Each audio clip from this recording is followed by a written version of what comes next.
سورہ زمر کی آیت مبارکہ جس میں بات کہی گئی، اللہ سبحانہ و تعالی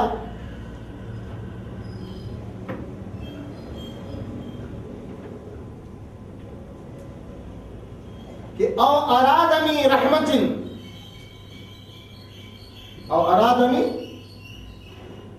اگر اللہ تبارک و تعالی مجھے کوئی رحمت پہنچانا چاہے، مجھے کوئی فائدہ پہنچانا چاہے، اپنے رحمت کے دروازے کھول دینا چاہے، حل ہن ممسکات رحمتی، کیا کوئی ہے جو اللہ کی رحمت کو بند کر دے میرے اوپر؟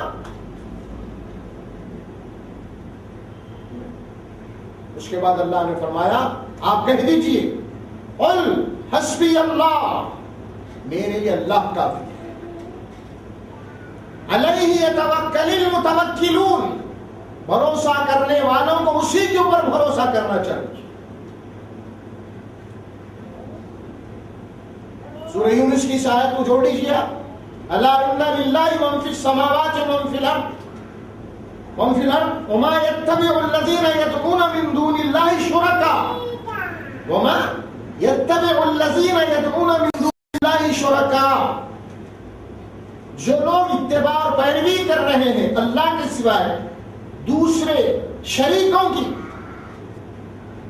جنہوں نے اپنے ہاتھوں سے گھڑ کے رکھا ہے، شریک کر لیے ہیں، وما يتبع الذین يدعون من دون اللہ شرکاء، کیا ہے ان کی حقیقت؟ ان يتبعون الا الظن وان هم الا يخرصون، کچھ بھی نہیں ہے لیکن گمان ہے، صرف ایک خیال ہے، اس کے پیچھے پڑے ہوئے اور کچھ نہیں۔ ان کے پاس کوئی دلیل نہیں، کوئی ثبوت نہیں، کوئی لاجک نہیں، کوئی عقل کی بات نہیں، کوئی سائنٹیفک دلیل نہیں، کوئی کامن سینس نہیں، اس کے پیچھے چلے گئے بس۔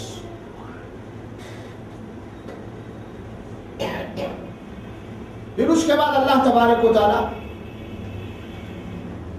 دلیل دیا، هو الذی جعل لکم اللیل لتسکنوا فیہ والنہار مبصرا، دیکھو تم جن شریکوں کے پیچھے پڑے ہوئے ہو ایک بے حقیقت چیز ہے، حقیقت نہیں ہے، صرف وہم ہو گیا تم، ایسا ہوتا ہے جانے سے، لیکن وہ اللہ ہے جس نے رات کو تمہارے لیے سکون کے لیے بنایا رات، وہ الذی جعل لکم اللیل لتسکنوا فیہ، وہ اللہ ہے، وہ تمہارا رب ہے، وہ تمہارا پالنہار ہے جس نے تمہارے لیے رات کو سکون حاصل کرنے کے لیے بنایا، والنہار مبصرا، اور دن کو تمہارے لیے دیکھ بھال کے لیے، کاروبار کے لیے، معاش کے لیے بنا دیا ہے۔ ان فی ذلک لآیات لقوم یسمعون، بے شک یقیناً نشانیاں ہیں اس میں ان لوگوں کے لیے جو قوم ہوش سے اور عقل سے سننا چاہتی ہے۔ اب آئیے وہم پرستی، بے بنیاد چیز، بت پرستی کیا ہے؟ وہم پرستی، بت پرستی کی بنیاد وہم پرستی ہے، شرک کی بنیاد وہم پرستی ہے، وہم۔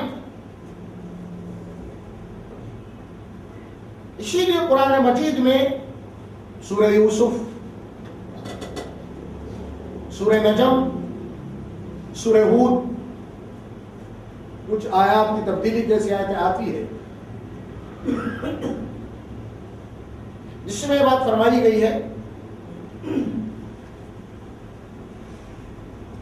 اللہ کو چھوڑ کے تم جن کی عبادت کر رہے ہو، جن لوگوں کی یا جن اشیاء کی، جاندار یا بے جان چیزوں کی، کیا ہے یہ؟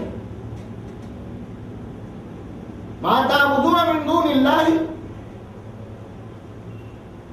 من دونہ الا اسماء سمیتموها انتم وآباؤکم ما انزل اللہ بہ سلطان، کچھ بھی نہیں ہے حقیقت، تم اور تمہارے باپ دادا کے رکھے ہوئے نام ہے، اسے نام ہے، اور ما انزل اللہ بہ من سلطان، اللہ نے شرک کے لیے اس کائنات میں کوئی دلیل نہیں رکھی، اللہ نے اس کائنات میں شرک کے لیے کوئی دلیل، کوئی ثبوت، کوئی لاجک رکھا ہی نہیں. مشرک کے پاس کوئی دلیل نہیں، کہ پوری کائنات اللہ کی ملکیت ہے. اور جو پوری کائنات اللہ کی ملکیت ہے تو ظاہر ہے کہ جو شرک کر رہے ہیں ان کے پاس وہ ان کے اپنا خدا ہونے کی کوئی دلیل، کوئی ثبوت ان کے پاس ہے ہی نہیں، کیونکہ اللہ نے اس کائنات میں تو دلیل رکھا ہی نہیں. ان کے ان الحکم الا للہ، حکم تو صرف اللہ کا ہے جو چل رہا ہے. ان الحکم الا للہ، امرنی اللہ تعبدوا الا ایاہ، اور اللہ نے مجھے حکم دیا ہے کہ میں عبادت اور پرستش اسی کی کروں کیونکہ وہ حق ہے. اور شرک کی بنیاد وہم پرستی کی. اب آگے چلتے ہیں ہم. بت پرستی کیا ہے یہ تو سبھی جانتے ہیں، شرک. لیکن اس کے علاوہ کچھ ایسے اعتقادات ہیں شرک کے جو لوگ اس کو شرک نہیں سمجھتے. بت پرستی واضح طور پہ سمجھ میں آ جاتی ہے شرک ہے. لوگ وہاں جا رہے ہیں، جھک رہے ہیں، فلاں یہ سو ہو رہا ہے، تو اس کے پورے سمجھ میں آ رہی ہے. لیکن کچھ ایسی چیزیں ہیں جو مشرکانہ عقائد میں سے ہے لیکن لوگ اسے شرک نہیں سمجھتے. اللہ کے نبی صلی اللہ علیہ وسلم کے ارشادات میں سناؤں گا آپ کو بعد میں انشاءاللہ. سب سے پہلی بات آپ صلی اللہ علیہ وسلم نے بات فرمائی، وہم پرستی کا جو شکار ہو جاتے ہیں شیطان جو ہے، پھر یوں سمجھیے کہ بس ان کے لیے ہاتھ صاف کر دیتا ہے شیطان سے. التمائم شرک، التمائم شرک، تعویذ کا باندھنا شرک ہے. حدیث میں آتا ہے ان الرقى والتمیمۃ والتولى شرک، بے شک جھاڑ پھونک، چھوچھا اور تعویذ اور گنڈے یہ شرک ہے.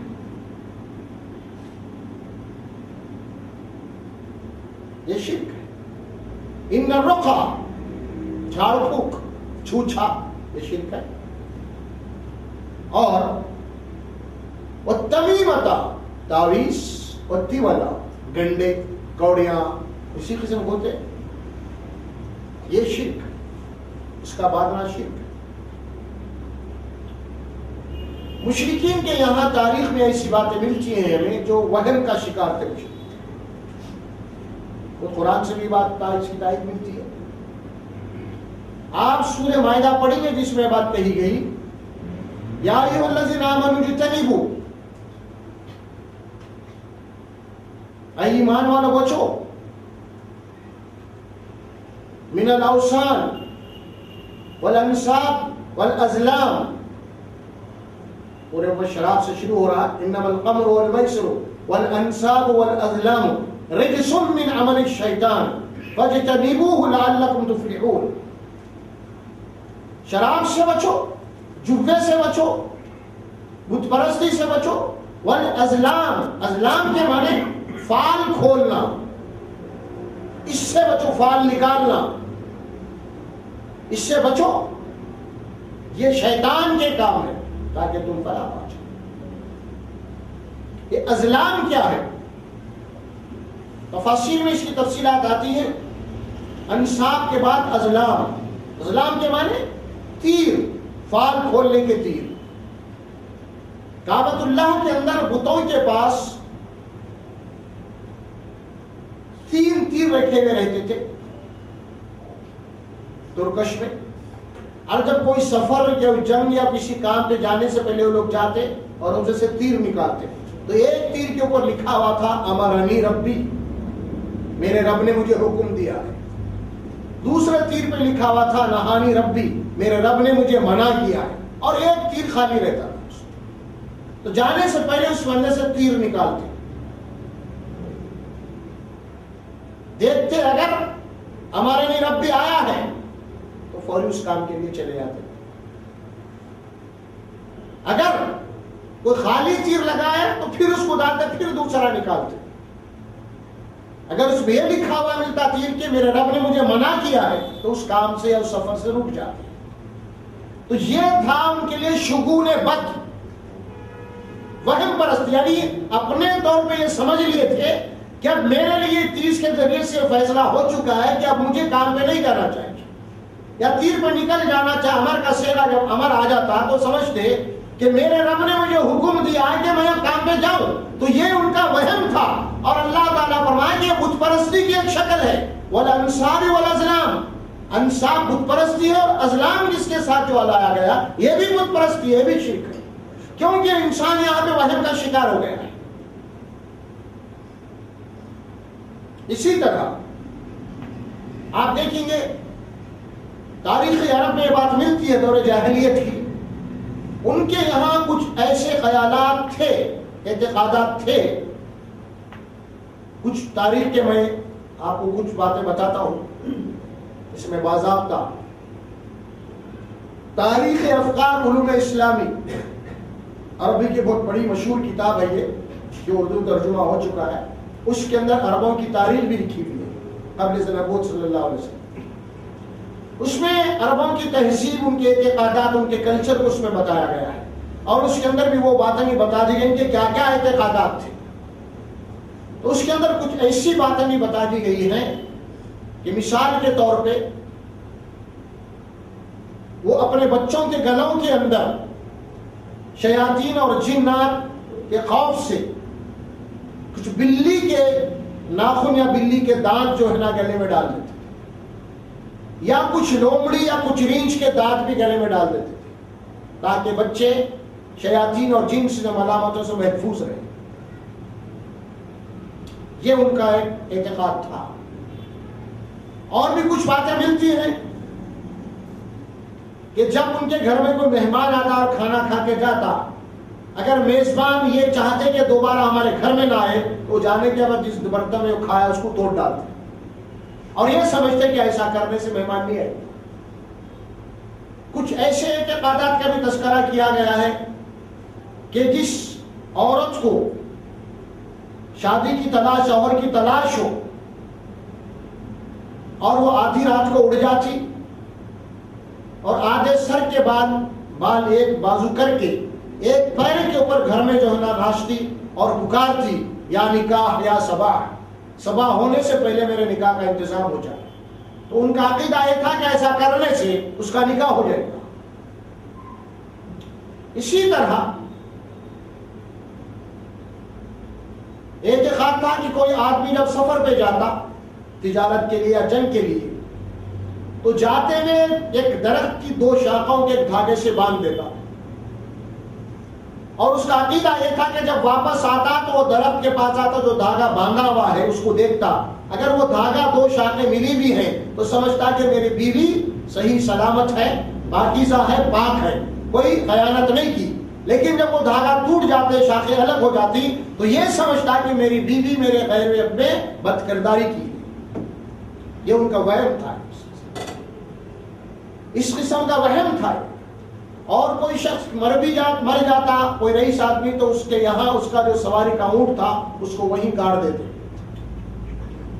بازو میں رکھ دیتے.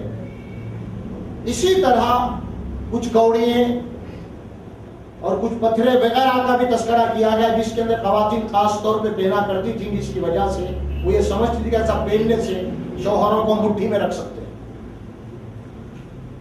اس قسم کے اعتقادات. اور ان کے بعد جو فرمایا گیا کہ ولا حامہ ایک پرندہ تھا جو بالکل الو کی طرح تھا, اور اس پرندے کے متعلق ان کا یہ اعتقاد تھا, یہ پرندہ جس گھر پہ آتا ہے وہاں پہ کوئی ملامتیں آتی ہیں, کسی کی موت واقع ہو جاتی ہے. اور سفر کے متعلق اعتقاد یہی تھا کہ سفر کا معنی منحوس ہوتا ہے, اس پہ سفر نہیں کرنا چاہیے. اس کو صفر سے بنایا گیا, جس کے اندر کوئی خیر و خوبی نہیں, سفر. تو مشرکین عرب کے اس قسم کے اعتقادات تھے. اور بعد میں ہمیں احادیث میں بھی یہ بات ملتی ہے جنگ حنین کے موقع کے اوپر رسول اکرم صلی اللہ علیہ وسلم صحابہ کرام کو ساتھ لے کے نکلے، اور جاتے ہوئے انہوں نے ایسے درخت سے گزرا جس درخت کے اوپر مشرکین اپنے ہتھیار باندھتے تھے. اپنے جنگ میں جانے سے پہلے اپنے ہتھیار اس درخت کو باندھتے تھے، اور باندھ کے اس درخت سے نکال کے پھر اپنے میانوں میں رکھتے تھے. تو ان کا عقیدہ یہ تھا ایسا کرنے سے ہم دشمن کے اوپر غالب آ سکتے ہیں، فتح ہو سکتے ہیں. یہ عقیدہ تھا، جس سے کہتے ہیں شجر انوات. ترمذی کی حدیث ہے یہ. جنگ حنین کے موقع پر رسول اللہ صلی اللہ علیہ وسلم صحابہ کرام کو لے کے جب نکلا، ان کا گزر اس درخت کے نیچے سے ہوا، تو صحابہ کرام میں سے کچھ یہ کیے کہ یا رسول اللہ ہمارے لیے بھی کوئی ایسا درخت آپ تجویز کیجئے تاکہ ہم بھی اپنے ہتھیار اس درخت کو باندھ کے نکالیں، اور اس طرح ہمیں بھی دشمن کے مقابلے میں فتح حاصل ہو جائے.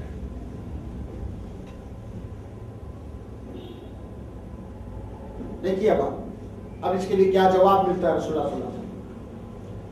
رسول اللہ صلی اللہ علیہ وسلم جواب دیتے ہیں کہ تمہارا مطالبہ بالکل مجھ سے اسی طرح کا ہے جس طرح کا مطالبہ بنی اسرائیل کی امت نے موسیٰ علیہ السلام سے کیا تھا. بنی اسرائیل کہ جب یہ نکلے تھے دریا پار کر کے، تو وہاں پہ انہوں نے بت پرست قوم کے پاس سے گزرے، تو بت پرست قوم جناب بت کی پوجا کر رہے تھے، اور یہ موسیٰ کی قوم موسیٰ علیہ السلام کے ساتھ جا رہی تھی.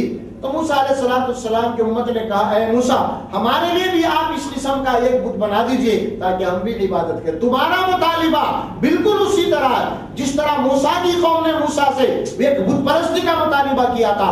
گویا کہ اس درخت کو اپنے ہتھیار لٹکانا بت پرستی سے تعبیر کیا گیا. کیوں؟ یہ وہم پرستی ہے، وہم پرستی کا نام بت پرستی ہے. کیا یہ حقیقت ہے؟ کیا یہ کوئی لاجک ہے آدمی کسی درخت کے اوپر کسی مقام بھی ہتھیار رکھے اور وہاں سے نکال کے یہ سمجھے کہ مجھے فتح ہو جائے گی؟ اس سے حقیقت کا کیا تعلق ہے؟ چونکہ جس شے کا تعلق حقیقت سے نہیں ہے اس کا تعلق وہم سے ہے، اور اس کا تعلق وہم سے ہے اس کا تعلق کفر اور شرک سے. وہم پرستی کا نام شرک ہے. دراصل وہم پرستی کا بیج، شرک کا بیج جو ہے وہم پرستی سے نکلتا ہے. یہیں سے اس کے جناب علی اس کا درخت اگتا ہے وہم پرستی. آدمی کسی شے کے متعلق وہم پرستی کا شکار ہو گیا تو وہاں پہ اس کی پوجا پاٹ شروع کر دیتا ہے، اس کی عبادت شروع کر دیتا ہے، اس کی نظر و نیاز شروع کر دیتا ہے، اس کا تقدس، اس کا احترام شروع کر دیتا ہے، کیونکہ وہم کا شکار ہو گیا. اسی لیے یہ بات یہاں کہی گئی کہ التمائم شرک، تعویذ کا باندھنا شرک ہے.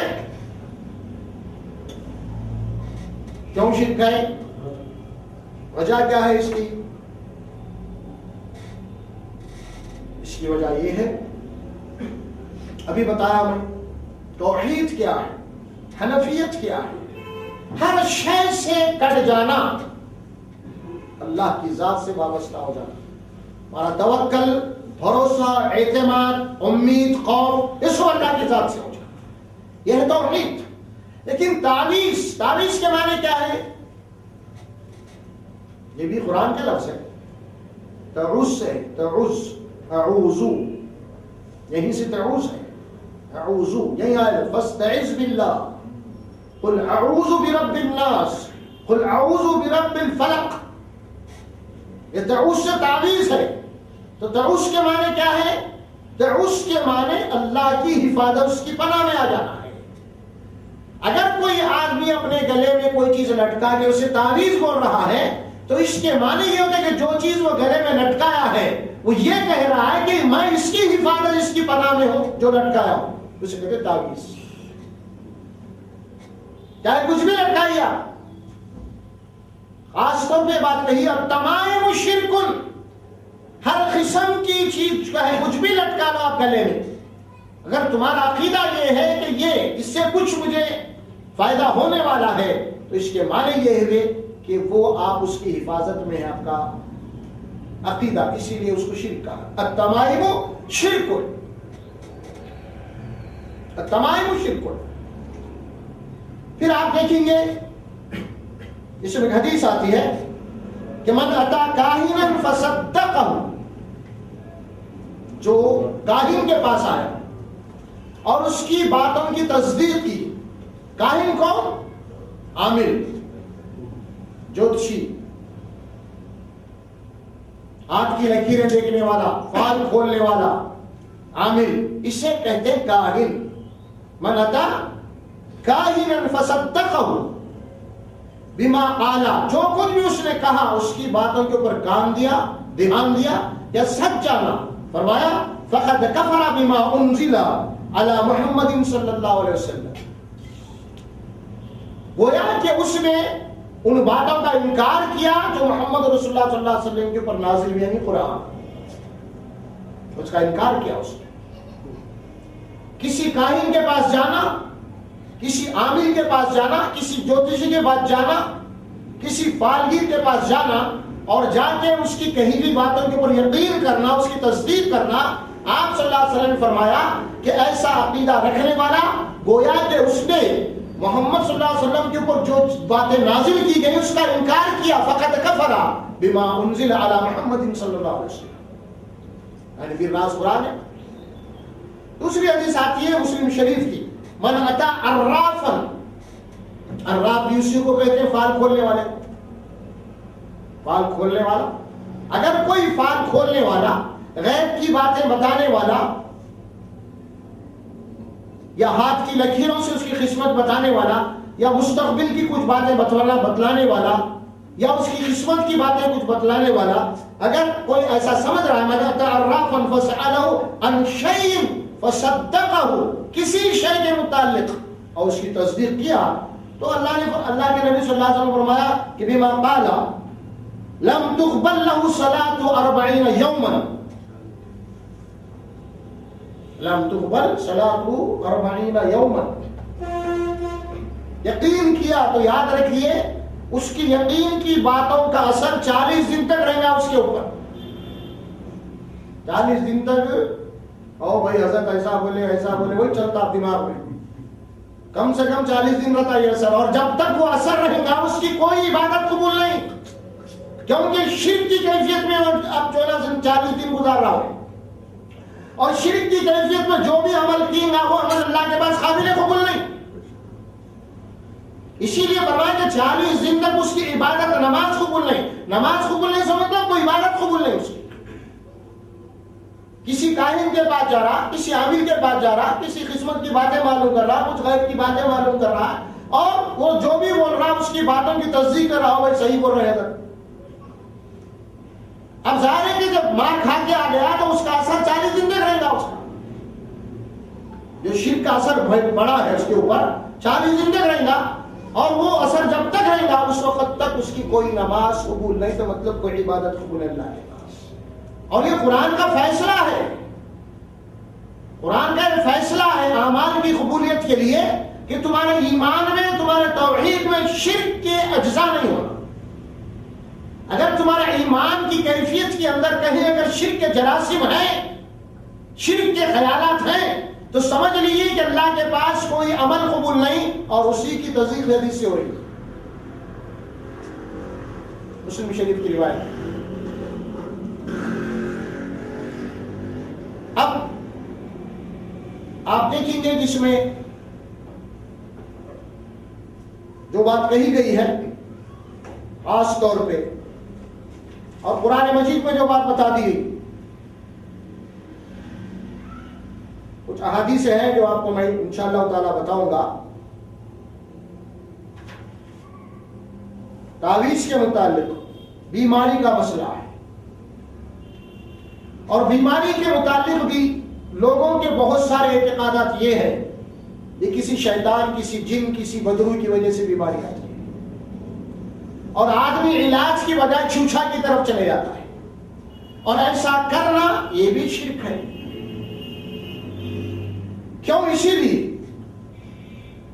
اللہ کے نبی صلی اللہ علیہ وسلم نے فرمایا تداووا، علاج کرو، فإن الذی خلق الداء خلق الدواء، جس نے بیماری پیدا کی ہے اس نے دوا بھی پیدا کی. علاج کرو، ہر بیماری کا علاج ہے. اس کے بعد آپ صلی اللہ علیہ وسلم کی دوسرے ارشاد میں آپ فرماتے ہیں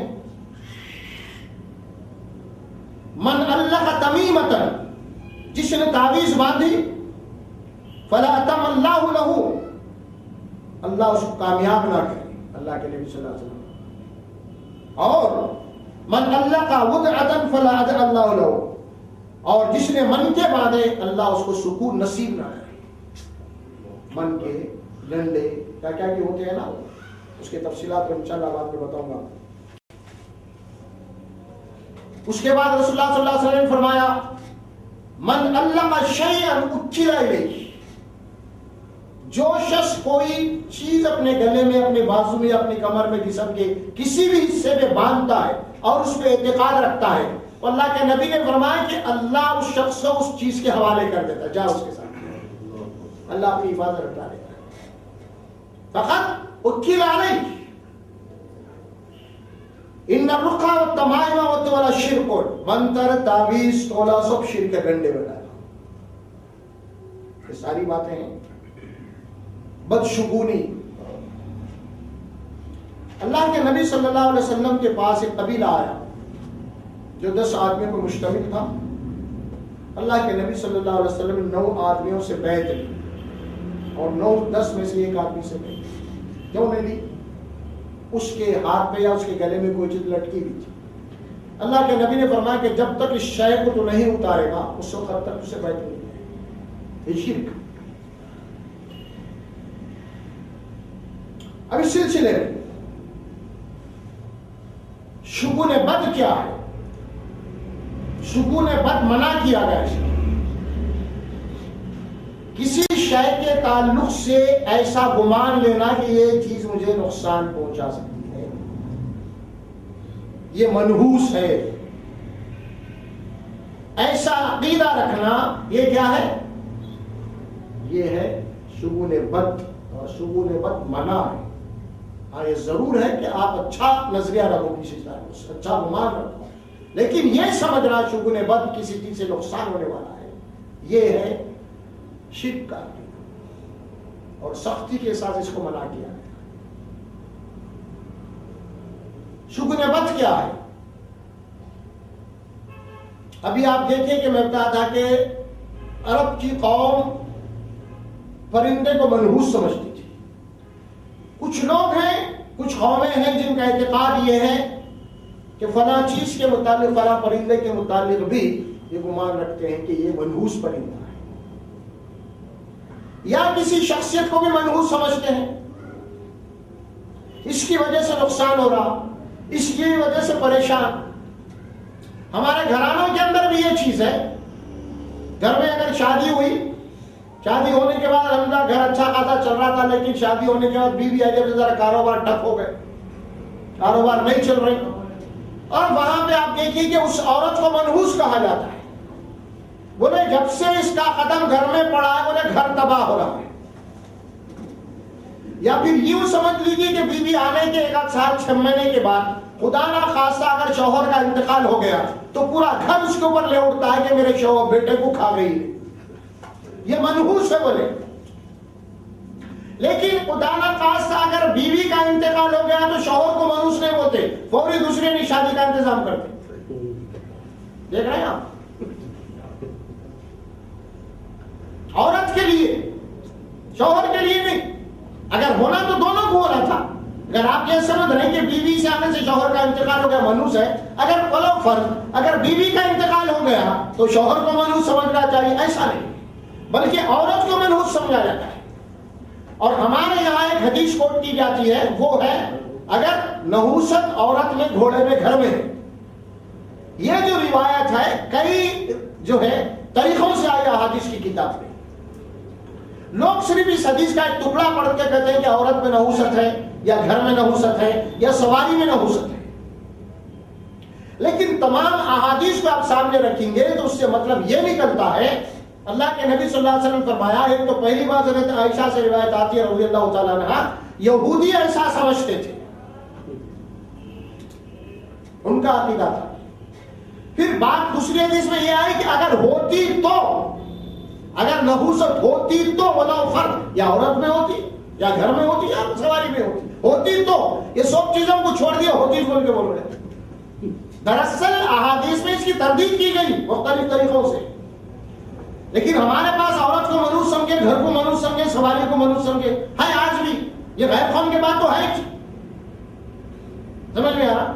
فوری کوئی قوم ہے تو کیا کرتے ہیں، اس کو دوسری مشرک قوم سواری ہے تو فوری اس کو جناب علی اپنے مندر کو لے کے آئے کہ پہلے اس کی پوجا کر کے آتے. ہاں بھائی منحوس، نقصان نہیں پہنچا. تو اسی طرح عورت میں یا پھر گھر میں یا سواری میں اگر آپ منحوس سمجھ رہے ہیں ان چیزوں کو، تو انسان کی پوری زندگی کا دار و مدار تین چیزوں پہ ہے. عورت بھی لاسٹ میں اس کے ساتھ بھی ہے، چاہے ماں ہو، چاہے بہن ہو، چاہے بیوی ہے، اس کے بغیر تو کوئی بھی نہیں رہ سکتا. گھر کے بغیر کوئی بھی نہیں رہ سکتا. سواری کے بغیر کوئی نہیں. اس کا مطلب ہے کہ پوری زندگی منحوس ہے تمہاری. یہ مفہوم نکالتے اس کا. اسی طرح بعض پرندوں کے متعلق ہمارا اعتقاد ہے کہ پرندے منحوس ہوتے ہیں. میں کہہ رہا ہوں کہ وہم پرستی اوہام. ہمارے یہاں ایک تصور ہے، الو کو ہمارے پاس منحوس سمجھتے. الو جو پرندہ ہوتا ہے، خدا نے کہا تھا کسی کے گھر کے چھت کے اوپر آ کے اگر الو پکارا تو سمجھتے کہ کوئی ایک کم ہونے والا ہے،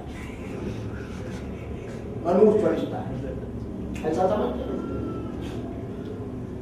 اسی طرح آپ دیکھیں گے کچھ لوگ گھر کے باہر نکلتے ہیں یا سامنے سے اگر بلی اگر آڑی آ جائے تو واپس گھر کو چلے جاتے. نہیں بولے حالات کام بننے والا نہیں. یہ کیا ہے؟ شگون بد ہے جس کو منع کیا. کہا گیا کہ شگون بد کیا ہے یا رسول اللہ؟ آپ صلی اللہ علیہ وسلم شگون بد یہ ہے کوئی کام کرنے کے لیے تم جا رہے ہو یا کوئی پرندہ کوئی جانور آڑ آ جائے اور اس وقت طے کر لو کہ مجھے جانا نہیں ہے، میرا کام نہیں بنتا، تو یہ ہے شگون بد. ایسا کرنا یہ شرک ہے.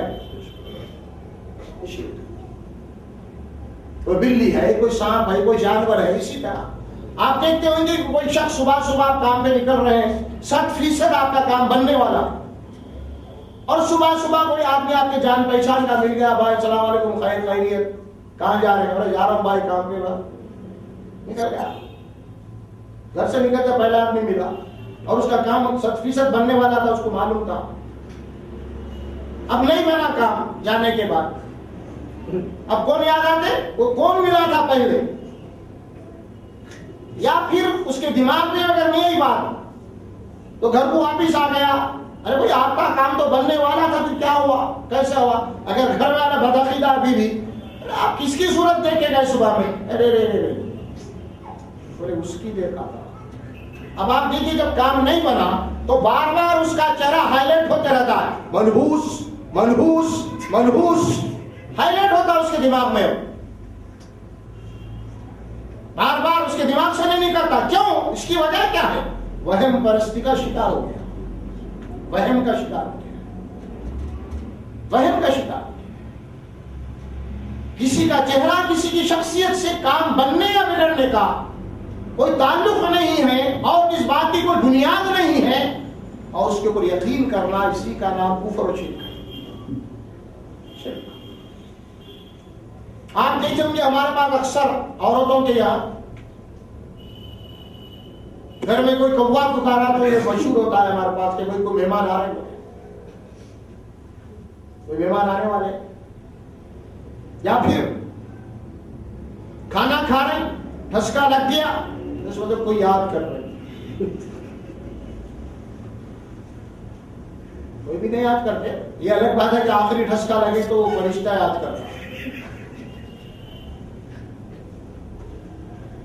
پھر آپ دیکھتے ہوں گے کہ کچھ آنکھ پھرک رہی ہے بار بار، ہتھیلی گزاری تو لوگ بولتے مال آنے والا، پیسہ آنے والا. اب کسی کی پیٹ گزاری تو بولتے جوتے کھانے کے بھی دن قریب آئے. وہ بھی مفہوم ہے اس کا. اوہام، وہم پرستی، اس کے اوپر عقیدہ ہے. وہم پرستی، التمائم شرک. اسی طرح آپ دیکھتے ہوں گے بعض لوگوں کے گھروں کے اندر دروازے کے اوپر گھوڑے کا نال ہوتا ہے، اس کو ٹھوکتے ہیں. گھوڑے کا نال، نال کے عربی زبان میں نال کہتے ہیں چپل کو. انسان کا بھی نہیں، گھوڑے کا چپل ہوگی. اشرف المخلوقات گھوڑے کے چپل کو جو ہے متبرک سمجھ رہا ہے. اور آپ کچھ لوگوں کے گھروں میں اور دکانوں میں دیکھی گیا کرم پرستی بتا، دروازوں کے اوپر مین جہاں انٹرسٹ ہوتا ہے اوپر وہاں پہ کانٹیوں کی لکڑی ہوتی ہے، سوکھی کانٹی. یہ سمجھتے ہیں کہ یہ لگانے سے ملامتیں یہاں پہ جناب علی پورے زخمی ہو کے واپس چلے آئے.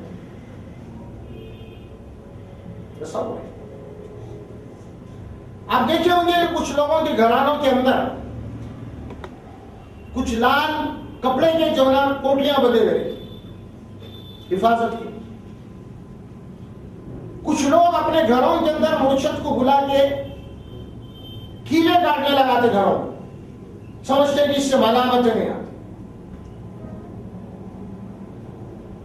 یا کچھ لوگ گھر بناتے وقت پایا کھودتے وقت مرغی کو ذبح کر کے اس کا خون ڈالتے اور مرغی خود کھا جاتے. ایسا کرنے سے سمجھتے کہ ملامت نہیں آتی. اگر آپ غور کر کے دیکھیں گے ساری باتوں کے اندر اگر سروے کریں گے، اگر آپ اس کا نچوڑ نکالیں گے تو سب سے بڑی ملامت خود حضرت انسان ہے. اگر ملامت بول رہا ہے، یہ بات قرآن میں آئے گی، میں آپ کو بتاؤں گا. اسی طرح آدمیاں گھروں کے اندر کسی کے گلے میں کوئی دھاگا ہے، کوئی تعویذ ہے، کسی کی کلائی میں لال دھاگا ہے، کسی کی کمر میں ہے، کسی کے پیر میں ہے، اور یہ سمجھ رہے ہیں کہ ایسا کرنے سے میں ملامتوں سے، شیطان سے، نقصان سے بچوں گا. یہ وہم ہے اس کا، یہ اس کا وہم ہے. اوہام پرستی ہے ساری کی ساری. اسی طرح آپ دیکھیں گے، آپ شادی کے وقت اکثر دلہے میاں تلوار کا جمبیا لے کے رہتے. اس کے معنی بھی یہی ہے کہ بولے تلوار جمبیا رکھنا کوئی ملامت نہیں آتی. یہ سارے اوہام پرستی ہے. آگے چل کے آپ دیکھیے، اب سفر کا مہینہ 13 تیزی کا مہینہ ہے. 13 تیزی کی صبح کو مہینے کی اکثر لوگوں کا عقیدہ یہ ہے کہ یہ ملامتیں یہاں سے دور ہو جاتی ہیں سال بھر کے لیے. وہ کیسا؟ رات بھر سوتے وقت کچھ انڈے، تیل، ماش کی دال، کچھ ایسے چیزیں سرانے رکھ لے کے سو جاتے رات کو سوتے وقت، اور صبح فجر سے پہلے مانگنے والے آتے ہیں 13 تیزی کرے کیا، 13 تیزی صدقہ بول کے آتے ہیں.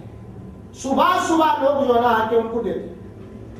تو یہ تصور، یہ عقیدہ ہے کہ رات بھر جو انڈے یا غذا کھانا، دال، پانی، تیل رکھے ہم، کہ ہمارے باڈی کے پورے جناب ملامتیں اس کے اندر ٹرانسفر ہو گئے. مرغی ہے، انڈا ہے، تیل ہے، ماش کی دال ہے، یہ چیزیں، یہ عقیدہ ہے، تصور ہے کہ اس کے اندر آ گئے پورے بیماریاں آ گئے، ملامتیں.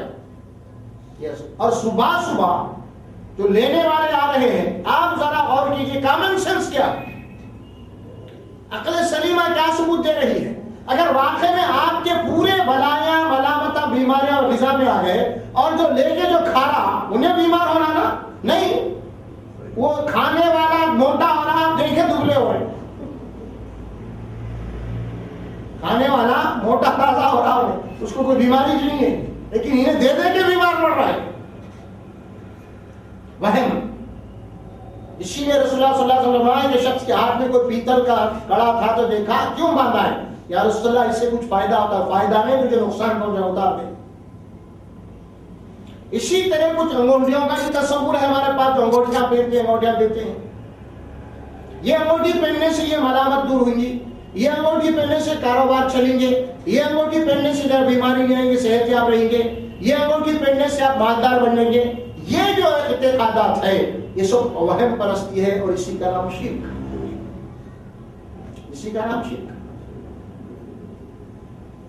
تیرا تیزی کا جو مہینہ ہے جو افلاس کے نام سے یاد کرتے ہیں، اس کو سفر المظفر کہا گیا ہے۔ کامیابی کا مہینہ، کسی شے میں اعتقاد نہیں، اگر اعتقاد کر رہا ہے کوئی تو شرک کر رہا ہے۔ آپ دیکھیں گے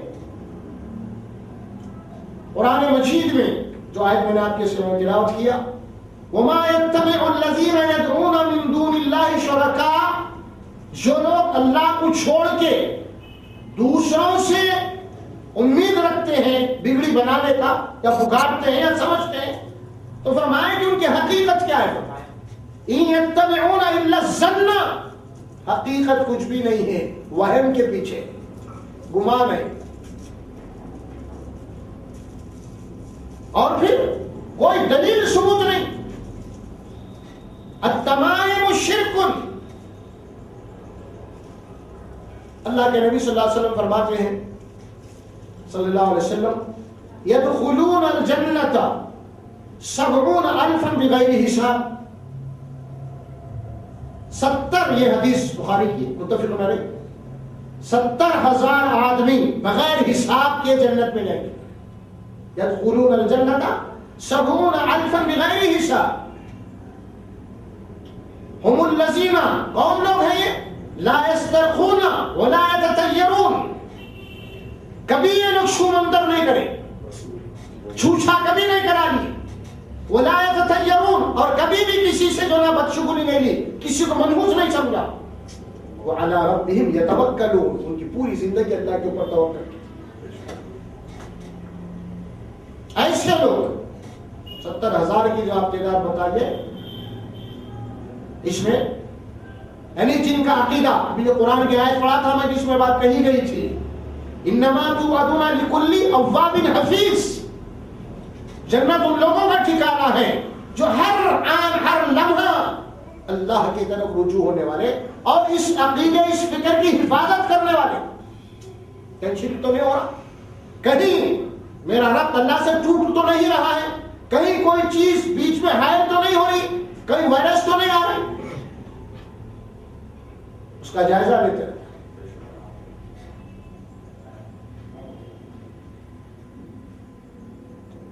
اب پھر وہیں آئیے جہاں پہ سورہ یونس کی آیت میں پڑھا تھا آخری رکوع کی، اے رسول صلی اللہ علیہ وسلم، اللہ کے سوا آپ کسی اور سے دعا مت کیجیے، مت پکاریے،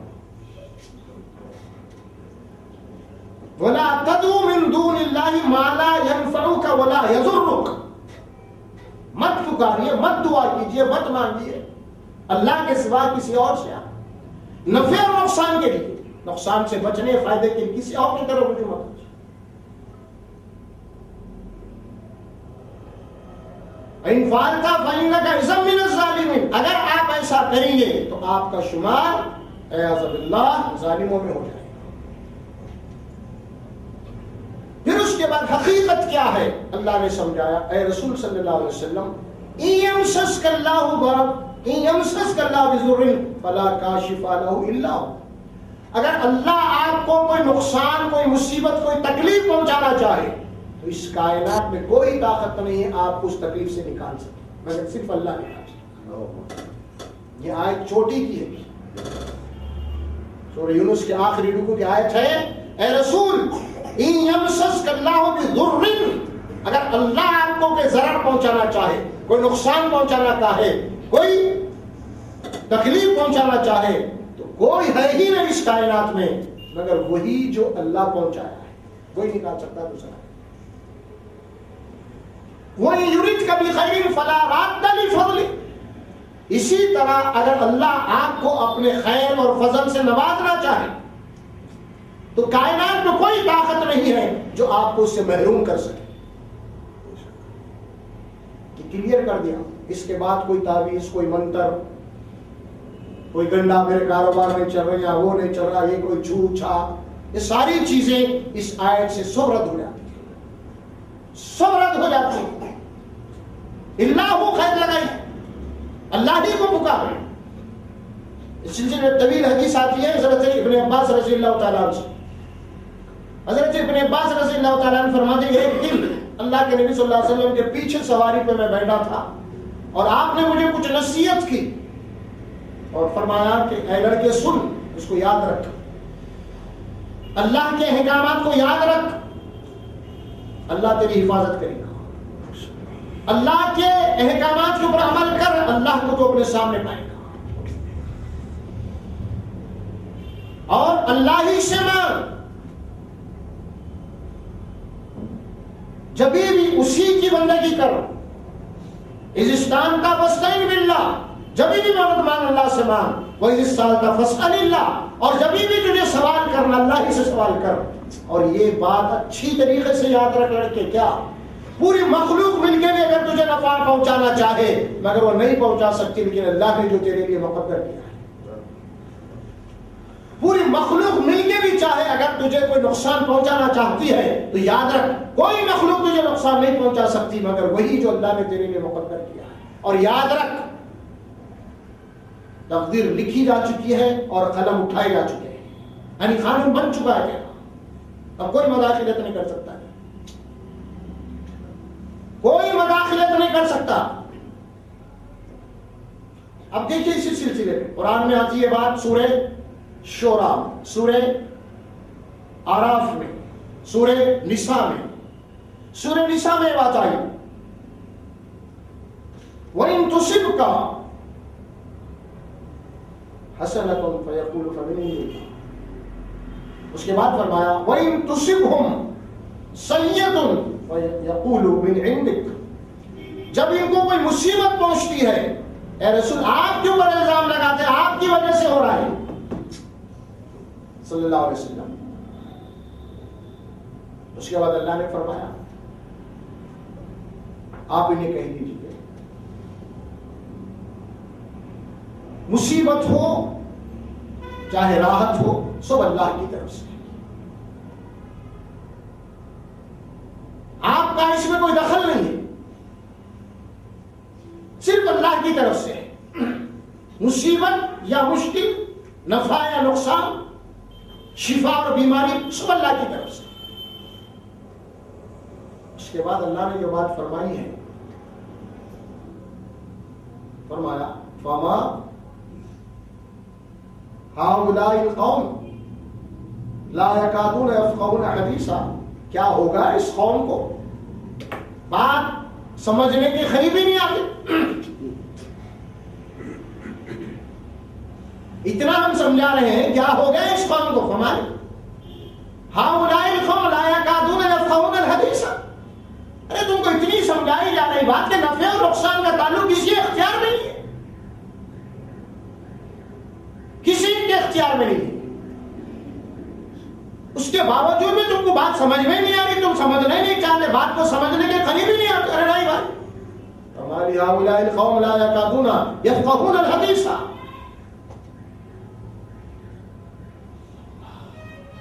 اس کے بعد اللہ نے جو بات فرمائی سورہ شورا پڑھیے وما أصابك من مصیبة فبما كسبت أيديكم، جو مصیبت بھی تمہارے اوپر آ رہی ہے حقیقت یہی کہ تمہارے اپنے ہاتھوں کی کرتوتوں کی وجہ سے، وما انتم بمعجزین فی الارض، تم زمین میں اللہ کو عاجز نہیں کر سکتے، وما لکم من دون اللہ من ولی ولا نصیر، اور اللہ کے سوا تمہارا کوئی حمایت اور مددگار ہے جو اللہ کے بنائے ہوئے قانون میں کوئی تبدیلی کر سکے۔ وما انتم بمعجزین فی الارض، یہ اللہ بتا رہے ہیں نفع اور نقصان کے جو قوانین اللہ نے بتا دیے بنا دیے اسی کے مطابق جو ہے تم کو نقصان ہوا، اور اسی کا نام تقدیر ہے۔ تقدیر کیا ہے؟ لوگ تقدیر کے معنی غلط لیتے ہیں، تقدیر کے معنی ہے کہ اللہ نے جو قانون بنا دیا اسی کا نام تقدیر ہے۔ والقدر خیرہ و شرہ، ایمان مفصل میں بات آتی ہے ایمان لانا خیر اور شر کے اوپر، یعنی خیر اور شر کیا ہے اللہ کا قانون ہے، اللہ کا قانون کیا ہے، اللہ نے جو قانون خیر کا بنایا ہے اسی قانون کے تحت وہ خیر ہے، اللہ نے جو قانون شر کا بنایا ہے اسی کے تحت وہ قانون شر ہے، خیرہ و شرہ، جو نظام ہے اس نظام کو بات بتائے تقدیر۔ خیر اور شر کیا ہے؟ دیکھیے آپ ایکشن ری ایکشن، عمل اور رد عمل، جو چیز جس مقصد کے لیے بنائی گئی ہے اس مقصد کے لیے صحیح استعمال کرنا وہ خیر ہے، اور جو چیز جس مقصد کے لیے بنائی گئی ہے اسے غلط استعمال کرنا وہ شر ہے، وہ شر ہے۔ اب ظاہر ہے کہ آپ یہ جناب علی ایک چاقو بنایا، چاقو ظاہر ہے کہ آپ ترکاری کاٹنے کے لیے بنائے، یہ خیر ہے۔ اگر اسی چاقو سے کسی کا مرڈر کریں گے تو شر ہے، یہ تقدیر ہے، یہ ہے تقدیر۔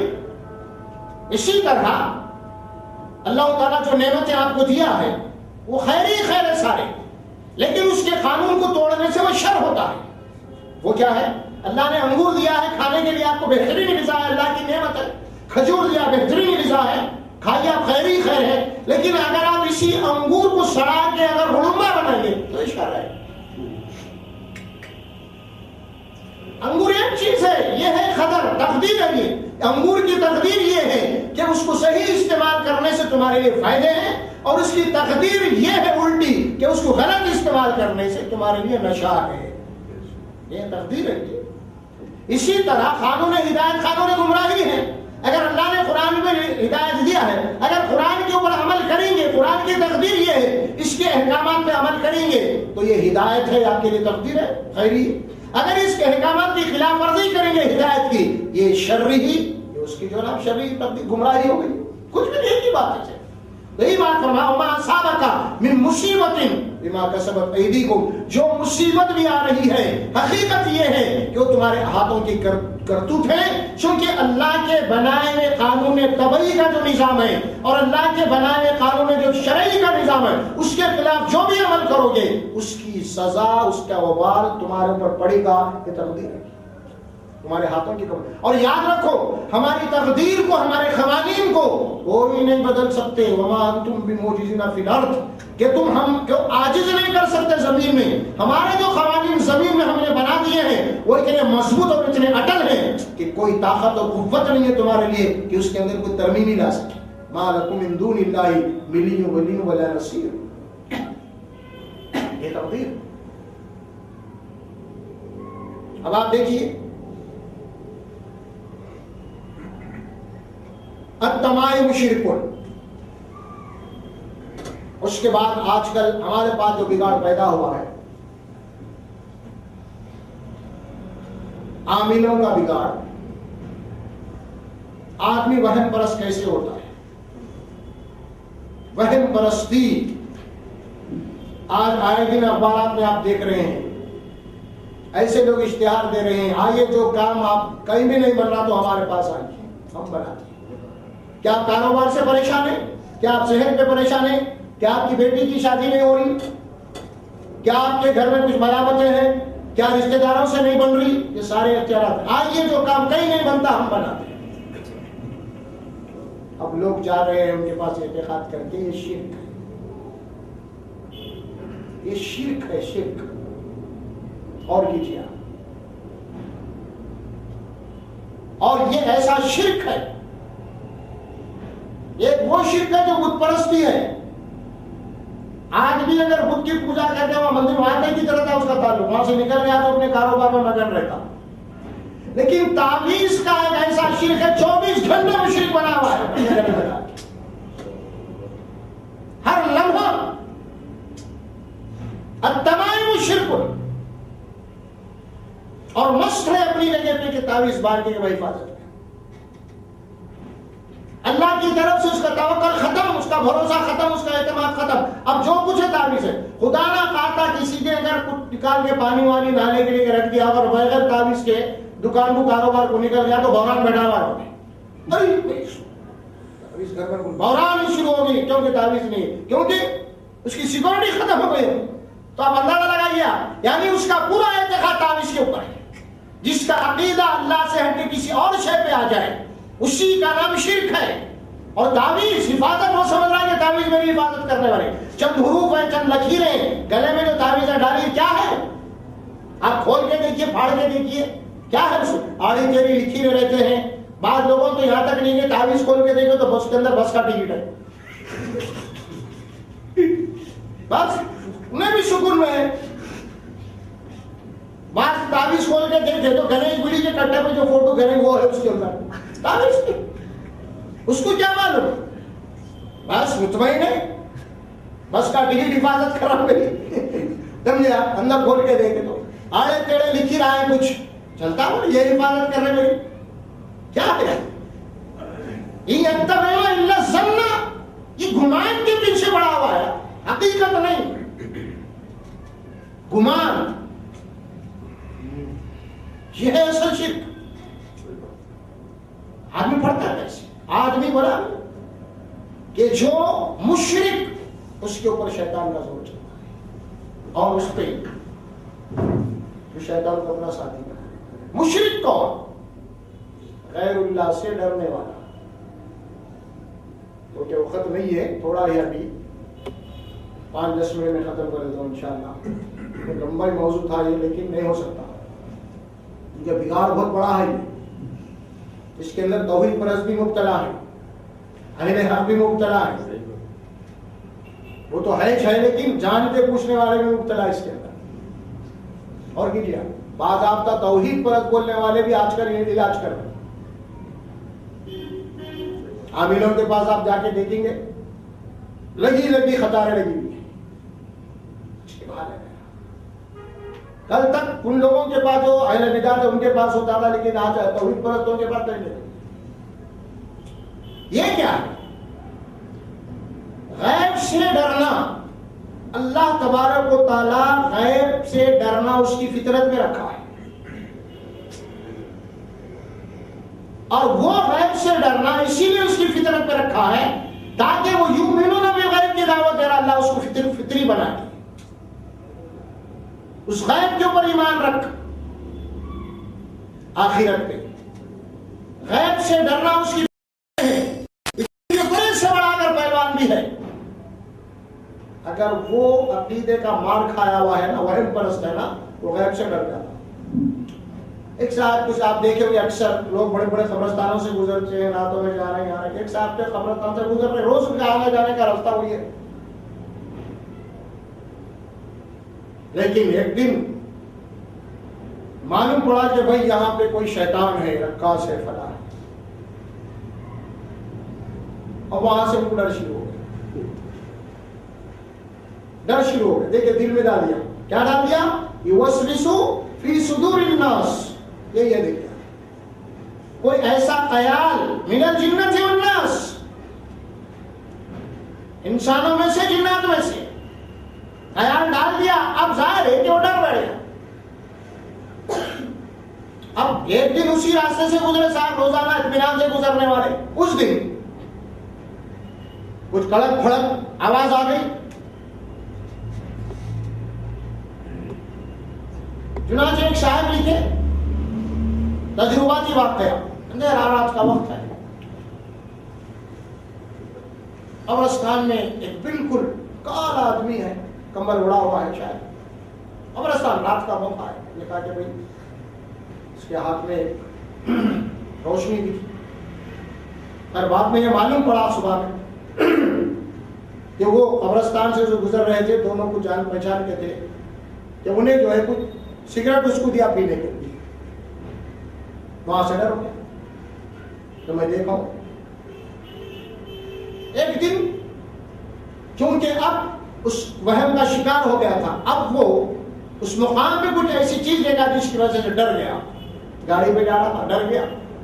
جب آدمی ہیبت کھا جاتا ہے تو اس کا بی پی بڑھ جاتا, بلڈ پریشر بڑھ جاتا اس کا. جیسے ہیبت کھایا اور فوری ایکسیلیٹر دبایا, گاڑی بھاگ رہی نہیں. کیوں؟ وہ کیسے بھاگے گی؟ ہیبت میں گاڑی فرسٹ گیئر میں ہے, ہیبت میں گاڑی فرسٹ گیئر میں ہے, فرسٹ گیئر میں کتنا بھی اچھی کہاں سے بھاگیں گے؟ دبایا, گاڑی نہیں بھاگی, پورا پیٹرول ختم ہو گیا. اب تو گاڑی آف ہو گئی. اب مارنا کی کہا نہیں, اب پسینے جا رہے ہیں, بی پی آئی ہوئے, زبان اتنی نکل گئی. تو نا اب گاڑی واڑی چھوڑ کے جو خطرناک طریقے سے گھر کو بھاگا اور بیڈ پہ پڑ گیا, اور جا کے ایسی زبان موٹی ہو گئی کیونکہ پسینہ جا کے جسم میں سے پانی کم ہو گیا تھا, بی پی بڑھ گیا تھا, فزیکل طور پہ زبان موٹی ہو گئی, چہرہ موٹا ہو گیا. آ گئی اور فوری پتا دے دیے. بولے آ گئے حضرت. حضرت آ کے ادھر دیکھے ادھر دیکھے، بہرحال اپنے حساب سے دیکھے، بہت بڑا ہے، خطرناک ہے، بہت بڑا، بہت خطرناک ہے۔ اور وہ قبرستان میں میں پہلے بھی بتایا تھا بہت بڑا ہے، کچھ لوگ ہماری باتوں کو نہیں مانتے۔ دیکھو آپ کے ساتھ، اور بہت بڑا ہے، کیسا جان بچانا بہت بڑا ہے، اتنا خطرناک ہے، اتنا خطرناک ہے کہ اس کی جان بچانے کے لیے میری جان کو خطرہ ہے۔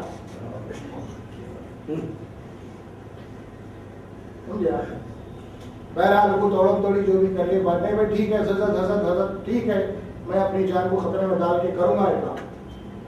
بہرحال جو بھی ہے بات چیت، مرغے فلا سمجھ میں آنا، اصلی گھی، اصلی بادام، یہ وہ لا کے، کالے 4 بکرے ہونا جس کے ایک پیر میں کچھ سفید بال رہے تو بولنا پڑتا اس کو ایسا علامتی طور پر۔ اب معاوضہ اس کے بعد بولے ذرا پانی وانی چھنکو، ذرا پانی وانی پلاؤ، یہ پلاؤ بول کے گئے، کیونکہ پانی کم ہوگا تھا، پانی اس کے بعد مرے گا، یہ فرسٹ ایڈ ہے یہ۔ اس کے بعد الحمدللہ اچھا ہو گیا، حضرت کے قدموں میں گر گیا، تعویذ دے دیے۔ تعویذ دینے کے معنی ہے کہ ریموٹ کنٹرول ہے، یہ تعویذ اپنی دے کے روزانہ ریموٹ رہتا ہے، جب بھی تعویذ دیکھتا حضرت یاد آتا، آپ یہ تعویذ دیے میری جان بچائے، سو یہ عقیدہ ہو جاتا ہے۔ اور یہ عقیدہ ہی دراصل شرک کا روزانہ جانے والا، روزانہ آنے والا کچھ نہیں ہوا، لیکن یوسوس فی صدور الناس من الجنۃ والناس، خناس بھی ہے، ڈال کے غائب ہو گیا، وسوسہ ڈال دیا۔ ابھی بابا اب تعویذ کیا ہے؟ اس میں 2 علوم کہے گئے، ایک علم سفلی اور ایک میں علوی۔ سفلی علم بولے تو وہ جو غیر مسلم کرتے، علوی بولے تو جو عربی کا ہوتا ہے۔ اب یہاں ایک بحث ہوئی کہ تمام شرک جب حدیث کثرت سے ہے کہ تعویذ کا ماننا چاہے کسی قسم کی ہو، یہ شرک۔ اگر واقع میں یہ بات ہوتی تو رسول اللہ صلی اللہ علیہ وسلم یہ بولتے تھے التمائم شرک الا بالقرآن، ہر تعویذ کا ماننا شرک ہے مگر قرآن کے سوا، ایسا ہوتا تھا حدیث اگر ہوتی تو، کیونکہ آپ جو بھی بات بتاتے ہر چیز کو نفی کر دیں گے، جو چیز جائز ہوتی اس کو بتا دیتے، اور اللہ آتا اس میں التمائم شرک الا بالقرآن، ایسے الفاظ رہتے تھے، لیکن نہیں، التمائم شرک من تعلق بشیء وکل الیہ، جو چیز بھی اپنے گلے میں لٹکائے گا اللہ اس کے حوالے کر دے گا اس کو۔ اب قرآن کی تعویذ، ارے کیا قرآن کو نہیں مانتے؟ قرآن کی بابا قرآن کو کیوں نہیں مانتے؟ قرآن کی تعویذ کیا ہے آپ غور کیجئے، جو آیت ہم پڑھے ہیں ابھی، فَإِذَا قَرَأْتَ الْقُرْآنَ فَاسْتَعِذْ بِاللَّهِ مِنَ الشَّيْطَانِ الرَّجِيمِ، جب آپ قرآن پڑھو تو اللہ کی حفاظت میں آئے گا، قرآن کی حفاظت میں حالانکہ قرآن پڑھ رہے ہیں تو آپ کو قرآن کی حفاظت میں ہونا تھا نا، اللہ کے بولا نہیں یہ میرا کلام ہے، یہ میں نہیں ہوں، جو میں جو ہے نا وہ اللہ ہے، اللہ حفاظت دیتا آپ کو، میرا کلام ہے، لیکن یہ میں بتا رہا ہوں آپ کو کہ میری حفاظت میں آؤ، میرے کلام کے نہیں۔ اگر واقعی میں قرآن پڑھ رہے قرآن کی حفاظت ہوتی تو ضرورت ہی نہیں تھی اللہ کو بولنے کی، رسول اللہ صلی اللہ علیہ وسلم کو حکم دینے کی کہ میری حفاظت میں آ کے قرآن پڑھو، کیونکہ قرآن خود پڑھ رہے تو قرآن تمہارا محافظ ہے، بات ختم ہو گئی۔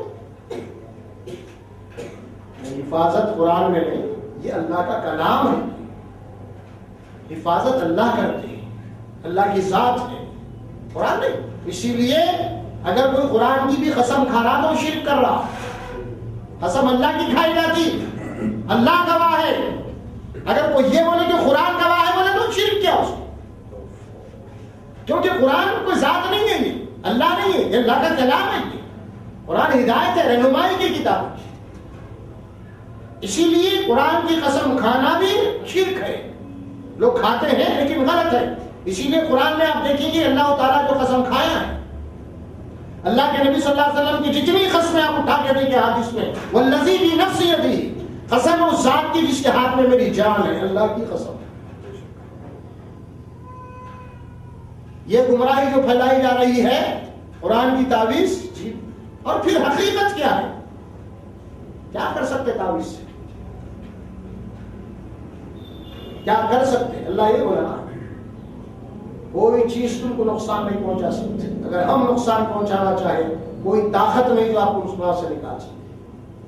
اگر ہم آپ کو بھلائی پہنچانا چاہے تو کوئی طاقت نہیں اس کائنات میں اس بھلائی سے آپ کو جو ہے محروم کر سکے.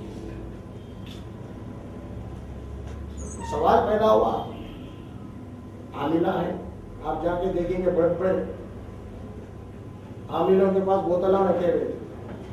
وہ لوگ یہ بولتے کہ اس کے اندر جنات بند ہیں، جن کو پڑھ کے رکھو، بہت بڑا ہے جن کو دبا کے رکھو. اور وہاں سلیمان علیہ السلام بڑے بڑے جنوں کو زنجیروں میں بن کے رکھے تھے قرآن پڑھ.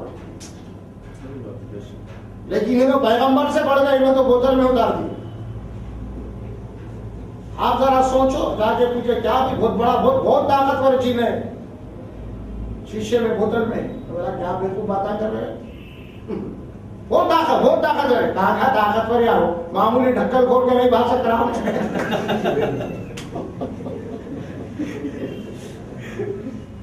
ڈھکن کھول کے نہیں بھاگ سک رہا ہے، کیا کام میں رہیں گا.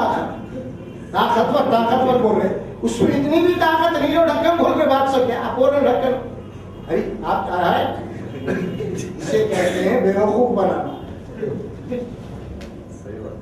کیا کریں گے آپ کی تعویذ سے؟ کیا حفاظت ہو سکتی ہے تعویذ سے؟ اور کیا ہوں گے آپ؟ سوچیے آپ. اب لوگ اس وقت جب میٹروں کو سیل ڈال رہے تھے نا آگے، اس وقت میں بتایا تھا کہ بھائی تعویذ کے معنی حفاظت. اور وہ الیکٹرک بورڈ والے آ کے جو میٹر کو جو سیل ڈال رہے ہیں اس کی حفاظت، اس کی تعویذ ہے.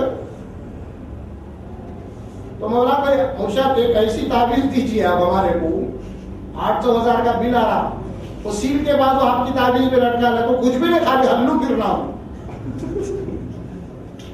ارے ایسی کیسی بات ہے کہ نہیں، آپ کی تعویذ میں اتنا دم نہیں ہے. بھائی بیکار باتیں مت کرو، بیوقوفوں کو جو ہے آپ بیوقوف مت بناؤ. آپ کی حالت ہے کہ مچھر نہیں مار سکتے آپ تعویذ دے کے. کیوں؟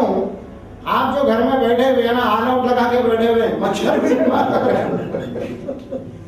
ادھر مچھر بتی چل رہی، ادھر آل آؤٹ لگا ہوا ہے، پھر مرشد آ گیا بڑے بڑے باتیں کر رہے. عامل صاحب، ارے بھائی آپ آل آؤٹ مچھر کو نہیں بھگا سک رہے ہیں، اب کیا ملامتوں کو بجیں گے؟ سوچو، ذرا سوچنا. آدمی کامن سینس دیا ہوا ہے. ہاں سوچو، سوچنے کی بات. بولے گھر کی حفاظت، کہاں کی حفاظت کرتے گھر کی؟ آپ 4 کیلے گاڑی بولے آپ کے گھر کی حفاظت ہو رہی، کیسا ہوتی؟ آپ کے گھر کی حفاظت نہیں ہو رہی نا. آپ جاتے ہو تو دبا کتنا بڑا تالا ڈال کے جاتے. پروف یہ ہونا تھا کہ آپ جاتے ہو خالی پڑھ کے پھونک کے نکل جانا، تالا والا رہنے نا آپ کے گھر کو. حضرت کا گھر ہے بھائی، کوئی نہیں توڑ کھولو تو صحیح دیکھیں گے. ایسا بڑا تالا ہے، اس کی حفاظت. اس کو دھوکہ دیا جا رہا. اور کیجیے، اس سے وہم پرست جو لوگ ہیں نا ان کا شکار ہوتے. اور کیجیے آپ، میاں بیوی کے جھگڑے میں یہی حال ہے. بیچارہ کسی مصیبت میں، کسی پریشانی میں، گھر کو روزانہ دیر سے آ رہا، کیا پریشانی ہے کہ اس کی؟ لیکن جاتے جاتے کچھ بھی بول دیتے لوگ بڈھیا، ارے کیا بات ہے تمہارے شوہر نہیں دکھ رہی دلہن؟ ارے آؤ جی خالہ، کیا بات ہے کہ ذرا خیال رکھو. کیا ہے؟ آج بھی نہیں ہے، آج بھی نہیں ہے. جا کچھ ہے گڑبڑ، میں ایک جگہ بتا دیتی ہوں، وہاں جا. اب وہ شروع ہوتے بتا دیتے، اب مرشد لگا کے شروع کر دیتے. اور کیجیے آپ، کیا ہے یہ؟ اب ایسی ان کو کچھ وظیفے، کچھ تعویذ رنڈے دے دیے بیوی کو. بولتے میں یہ ایسا وظیفہ بتا رہا ہوں کہ اب شوہر کا دل تمہارے مٹھی میں آ گیا. شوہر کا دل تو مٹھی میں نہیں آیا، مگر بیگم صاحب کا دل جو ہے نا مرشد کی مٹھی میں آ گیا. یہ تو ہوا بڑا، یہ ریموٹ کنٹرول ہے. اب بربادیاں کیسے آتے سنو آپ، کیونکہ شوہر کو معلوم نہیں ہو گیا، لیکن کل معلوم ہو گیا تو اس کے بعد زندگی تباہ ہو جاتی. طلاق دے دیتا ہوں میرے بغیر اجازت ہے، معلوم نہیں. یہ ساری چیزیں اور زیادہ طور پہ عورتیں اس کے اندر ملوث ہیں. اس سے بچنا چاہیے. وہم پرستی ہے یہ، کوئی کسی کا کچھ نہیں کر سکتا. اللہ کا حکم ہے اسی لیے قرآن مجید میں آیت مبارک آئی وَإِذَا أَصَابَتْهُمْ مُصِيبَةٌ قَالُوا إِنَّا لِلَّهِ وَإِنَّا إِلَيْهِ راجعون. جب بھی ایمان والوں کے اوپر کوئی مصیبت کوئی آزمائش آتی ہے تو ان کا ایمان ان کی بات یہ ہوتی ہے زبانوں سے بھائی اللہ کی طرف سے آئی اللہ کی طرف چلے جا رہی ہے اور ہم اللہ کے ہیں اللہ کی طرف جانا ہے. کوئی مصیبت آ جائے اللہ کی طرف رجوع ہونا ہے, کوئی خوشی آ جائے اللہ کا شکر ادا کرنا ہے. اسی لیے حدیث میں آتا ہے کہ ایمان کے 2 درجے ہیں, ایمان کے 2 حصے ہیں. کیا ہے؟ الایمان نصفان, نصف شکر و نصف صبر. آدھا حصہ شکر کا ہے, آدھا حصہ صبر کا ہے. مصیبت آ گئی, پریشانی آ گئی, صبر کیجیے, اللہ مع الصابرین. اللہ تعالیٰ کی طرف سے اگر آپ کو راحت مل گئی اللہ کا شکر کیجیے, لعلکم تشکرون. یہ نہیں ادھر ادھر جا رہے ہیں آپ, کوئی آمین, کوئی تعویذ, کوئی چھو, کوئی چھا, فلا فلا, کوئی کسی کا کچھ نہیں بگاڑ سکتا. چھو چھا میں کچھ بھی نہیں ہے, منتر میں کچھ بھی نہیں ہے, یہ سب اوہام پرستی ہے, یاد رکھیے. یہ چھو چھا کی جتنی باتیں ہیں نا, اور کیجیے خدائی دعویٰ کر رہے ہیں. کیوں اللہ قرآن میں بولا کہ بغیر مادے کے بغیر میٹیریل کے کوئی کچھ نہیں کر سکتا میرے سوا. کسی چیز کو بنانا ہے تو انسان کے لیے مادہ ہونا پڑتا, میٹیریل ہونا پڑتا. لیکن اللہ وہ ہے اس کو مادے کی ضرورت نہیں, وہ تو ہر چیز کو جو ہے صرف پھونک کے بنا دیتا ہے. نفخت من روحی, پھونکنا میرا کام ہے بغیر مادے کے. خالی پھونک بولا تو میں کر سکتا ہوں یہ کام, کن فیکن, پھونک بنا تو ہو جاتی وہ چیز. لیکن مرشد بول رہا انہیں چاہیے میں بھی پھونک کے کرتا ہوں. خدا کا دعویٰ ہے پھونکنے میں. انسان مادے سے کرتا, میٹیریل ہونا انسان کو. اللہ بغیر میٹیریل کے صرف کن بول دیتا, جملہ الفاظ, اس سے ہو جاتا ہے. اب جتنے بیٹھے ہوئے ہیں آج سب خدا بن کے بیٹھے ہوئے ہیں, میں بھی پھو بولتا ہوں, میں بھی چھو بولتا ہوں, میں بھی کر دیتا ہوں. پھونکنا, پھو بولنا قدرت ہے. جیسے نفخت من روحی, میں نے پھونکا, ہو گیا انسان. انہیں بول رہا میں بھی پھونک کے بناتا ہوں. خدا کا دعویٰ ہے. جی نہیں, انسان کے لیے مادہ ہے, بغیر اسباب کے انسان کچھ نہیں کر سکتا, بغیر میٹیریل کے انسان کچھ نہیں کر سکتا, بغیر مادے کے انسان کچھ نہیں کر سکتا. وہ اللہ کی ذات ہے جو بغیر مادہ, بغیر میٹیریل, بغیر اسباب کی کرتی ہے. وہ اذا نفخت من روحی, یہ فرق ہے. لیکن آج جتنے بھی بیٹھے ہوئے ہیں, یہ جودشیاں, یہ آمینہ, یہ فلاں, یہ فلاں, یہ سب غیر شعوری طور پہ خدا کا دعویٰ کر رہے ہیں. ہم بھی پھونک کے کر سکتے ہیں جیسا اللہ کر رہا ہے. اسی لیے شرک ہے, اس سے بچنا چاہیے. وقت کافی ہو چکا ہے. الحمدللہ انشاءاللہ تبارک و تعالی آنے والا درس پھر جو ہے حاضری میں ہوگا, کیونکہ گرما بھی شروع ہو گیا ہے. اور دوسری اہم بات یہ ہے کہ وقت کے اوپر آپ تشریف لائیے 3 بجے. جب 3 بجے ہم شروع کریں گے تو انشاءاللہ تعالی 4:30 بجے تک کے اطمینان کے ساتھ درس ختم ہو سکتا ہے. لہذا وقت کی پابند کیجیے. اللہ تبارک و تعالی سے دعا ہے بارک اللہ لی و لکم فی القرآن العظیم ونفعنا وإياكم بالآيات والذكر الحكيم. قولوا قولي هذا أستغفر الله لي ولكم ولسائر المسلمين برحمتك يا أرحم الراحمين. السلام عليكم.